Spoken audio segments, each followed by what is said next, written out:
We got a backsplash this week that has a really weird situation.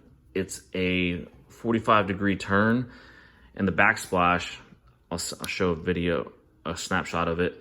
The backsplash turns as well, but the way the tile guys finished off their brick here, they just stopped it basically. So if we were to cut our backsplash here, we would have a weird void here in the backsplash. So tile brick face, backsplash over here, and then we have stone over here behind the actual range. This void was something that was kind of bothering everybody, and just kind of we just knew it wasn't finished. So we actually cut a piece of wood out of a sample of the backsplash out of wood and let the customer see it before we were actually finishing it off, and said, hey, what would you like to do on this left side? So he emailed late last night, said, hey, I'd like to try to close this off as much as we can, and that way I can just grout it in. So something just so this tied in a little better. So today the guys were talking about it, and what we basically came up with is this here. What we plan to do is extend our cut on this backsplash side. So we're gonna extend it. Here's our, if you're looking at it this direction here, that's our finish cut.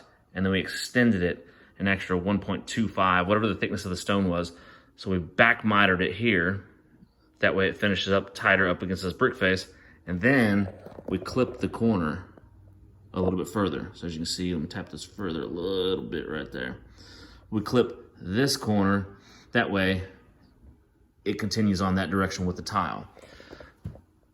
So a nice little finish, that way the customer has a tighter gap right here and it doesn't look like that, kind of nasty. And the layout of this kitchen, I'll also showed a photo of this. It looks like a question mark, as you can see in the photo here. But something fun. This is what we're working on today.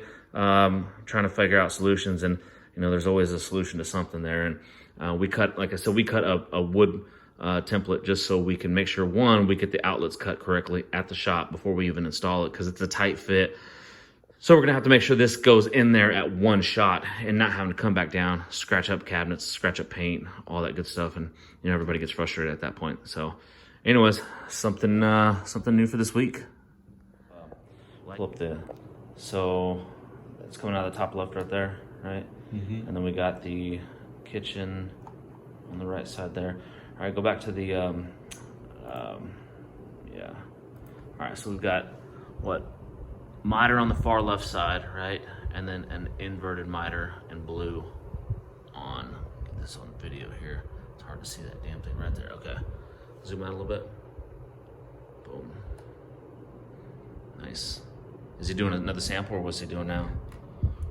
Right now, he's cutting the whole thing. Here's a quick shot of the process getting done. He's doing the mitering on the CNC saw, but I'll shoot a follow-up video and photos of this once the backsplash is installed. We're scheduled to put this in tomorrow, so we're all anxious and interested to see how this finishes out and plays out. Stay tuned for part 2 on this one.